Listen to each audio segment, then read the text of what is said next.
En 1993, Jurassic Park a présenté au monde entier un petit dinosaure coloré, doté d'une fraise dépliante autour du cou et capable de cracher du venin dans les yeux de ses proies.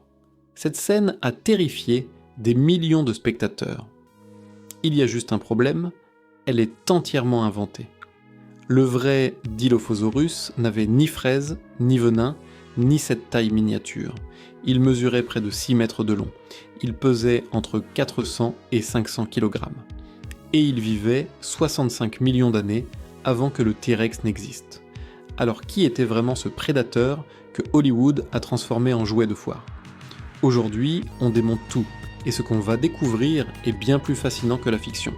Nous sommes en 1942, dans les terres arides de l'Arizona, un géologue nommé Sam Wells fouille des roches vieilles de près de 200 millions d'années. Ce qu'il découvre dépasse toutes ses attentes. Les restes d'un grand théropode inconnu, parfaitement préservé dans le grès du Kayenta. Mais la vraie révélation viendra 10 ans plus tard, en 1954, lorsqu'un autre spécimen est mis au jour. Et là, Wells réalise quelque chose d'extraordinaire. Cette créature possède 2 longues crêtes parallèles sur le dessus du crâne. Aucun autre dinosaure connu à l'époque ne présentait une telle structure. En 1970, il donne enfin un nom à cet animal, Dilophosaurus wetherili. Dilophosaurus, lézard à 2 crêtes. Wetherili, en hommage à John Wetherill, le guide Navajo qui l'avait aidé à retrouver le site. Un nom, un mystère et une histoire qui ne fait que commencer. La première chose qui frappe avec le Dilophosaurus, ce sont évidemment ces 2 crêtes parallèles qui courent le long de son crâne, de l'avant vers l'arrière. Mais à quoi servaient-elles vraiment? Elles étaient très fines, probablement trop fragiles pour servir d'armes. On sait aujourd'hui qu'elles étaient richement vascularisées, ce qui suggère un rôle dans la régulation thermique comme chez certains lézards modernes. La théorie la plus soutenue par les paléontologues, ces crêtes étaient des signaux visuels, de la reconnaissance intraspécifique, peut-être même de la séduction. Plus la crête était visible, imposante, vivement colorée, plus l'individu était dominant, un peu comme les bois d'un cerf ou la crête d'un cassoir. Et si on regarde le reste du corps, Dilophosaurus mesure entre 5,5 et 6 mètres, pèse environ 400 kg, avec des pattes postérieures puissantes, une longue queue pour l'équilibre et des membres antérieurs bien développés, à l'opposé du T-Rex, avec 3 doigts griffus parfaitement fonctionnels. Ce n'est pas un chasseur timide, c'est un prédateur actif, agile et redoutable. Revenons à l'éléphant dans la pièce, ou plutôt au petit dinosaure avec une fraise. Quand Steven Spielberg prépare Jurassic Park en 1993, Michael Crichton avait déjà établi dans son roman que le Dilophosaurus crachait du venin. Crichton adorait mêler la science et la fiction. Mais là, il avait tout inventé. Aucun fossile, aucune trace biochimique, aucun indice anatomique ne suggère un appareil à venin chez Dilophosaurus. Les serpents venimeux ont des glandes spécifiques et des dents creuses, Dilophosaurus n'a rien de tel. Et la fraise? Complètement absente des archives fossiles. Aucun os, aucune structure, rien. Mais Spielberg est allé encore plus loin. Il a réduit le Dilophosaurus à la taille d'un chien pour le rendre plus maniable à l'écran. Alors que dans la réalité, cet animal vous regardait dans les yeux depuis une hauteur d'1,80 m à l'épaule.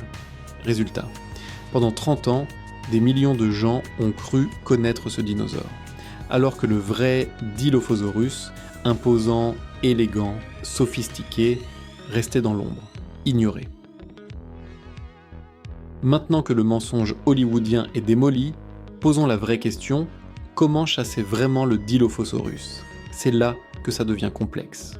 Les paléontologues ne sont pas tous d'accord. Certains pensent qu'il était un prédateur actif, capable d'attaquer des proies de grande taille grâce à ses griffes acérées et sa mâchoire puissante. D'autres soulignent une particularité anatomique troublante. Son crâne présente une encoche entre les os prémaxillaires et maxillaires, une faiblesse structurelle rare chez les grands théropodes, ce qui laisserait penser que sa morsure était moins puissante qu'attendue. Est-ce qu'il chassait en groupe ? Peut-être. Des traces fossiles semblent indiquer que plusieurs Dilophosaurus fréquentaient les mêmes zones, mais les preuves directes de chasse coopérative manquent. Ce qui est certain, ses proies principales étaient probablement des prosauropodes comme Massospondylus, de grands herbivores au long cou. Ils chassaient peut-être à l'embuscade, ciblant les jeunes ou les individus affaiblis. Un opportuniste sophistiqué, pas le petit cracheur de venin qu'on vous a vendu. Pour vraiment comprendre le Dilophosaurus, il faut se replacer dans son monde. Nous sommes au Jurassique inférieur, il y a environ 193 millions d'années. La Pangée vient juste de commencer à se fracturer. L'Arizona actuelle est alors une vaste plaine semi-aride, parcourue de rivières saisonnières, ponctuée de forêts de conifères primitifs, de fougères géantes et de prêles. Le climat est plus chaud qu'aujourd'hui, les nuits sont claires et les pluies saisonnières transforment périodiquement le désert en zone humide. Dans cet écosystème, le Dilophosaurus est le superprédateur, le roi incontesté. Ses contemporains, des prosauropodes comme Massospondylus et Anchysaurus, ses proies probables. Des petits théropodes comme Coelophysis, plus légers et rapides. Des crocodiliens primitifs le long des rivières. Et d'innombrables insectes, amphibiens et reptiles qui peuplent et calembaient ce monde en pleine mutation. Dilophosaurus n'était pas seul. Il était le centre de gravité d'un écosystème entier, 65 millions d'années avant que le T-Rex ne prenne sa place.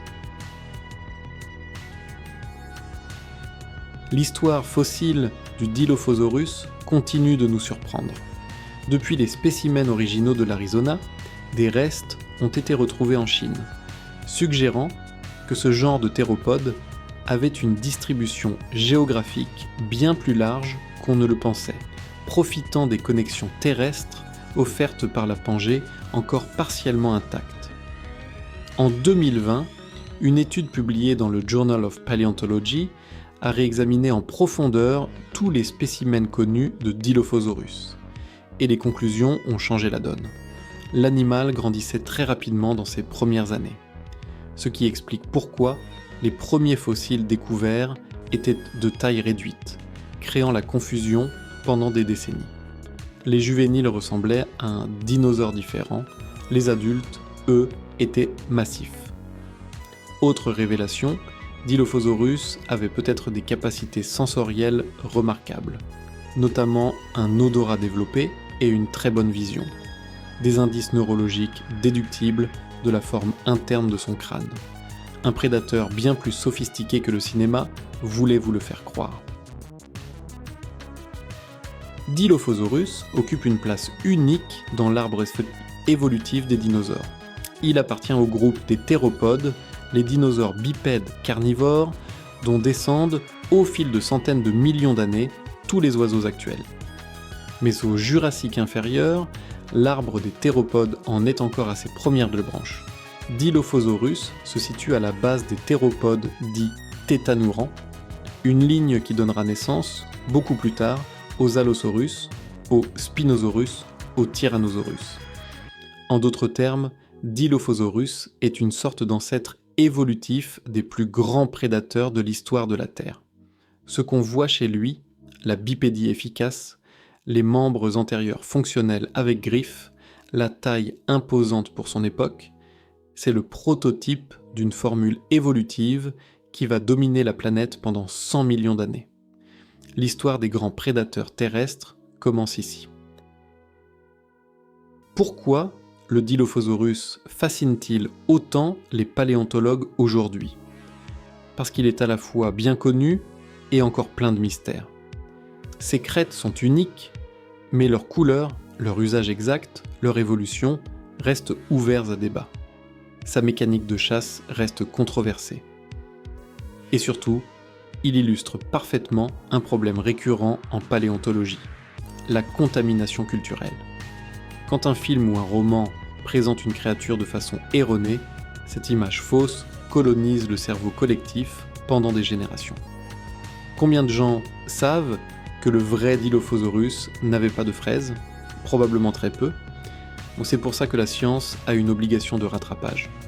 Et c'est pour ça que des chaînes comme Terradinos existent, parce que la réalité préhistorique est toujours plus étrange, plus belle et plus terrifiante que la fiction. Dilophosaurus en est la preuve vivante, ou plutôt fossile. Le Dilophosaurus est peut-être le dinosaure le plus trahi de l'histoire du cinéma. Rétréci, défiguré, transformé en caricature crachante avec une fraise de fantaisie. Alors que la réalité nous offre quelque chose de bien plus impressionnant, un prédateur de 6 mètres, sophistiqué, élégant, avec une biologie complexe et une place essentielle dans l'évolution des grands théropodes. Un animal qui a marché sur cette terre 65 millions d'années avant le T-Rex, et dont les descendants, oui sous forme d'oiseaux, chantent encore dans vos jardins ce matin. La préhistoire n'a pas besoin d'effets spéciaux, elle a juste besoin qu'on lui rende justice. Si cette vidéo vous a surpris, si vous avez appris quelque chose aujourd'hui, n'oubliez pas de vous abonner à Terradinos. Chaque semaine, on plonge dans la vraie science des dinosaures. Sans mensonges, sans mythes, sans fraises inventées.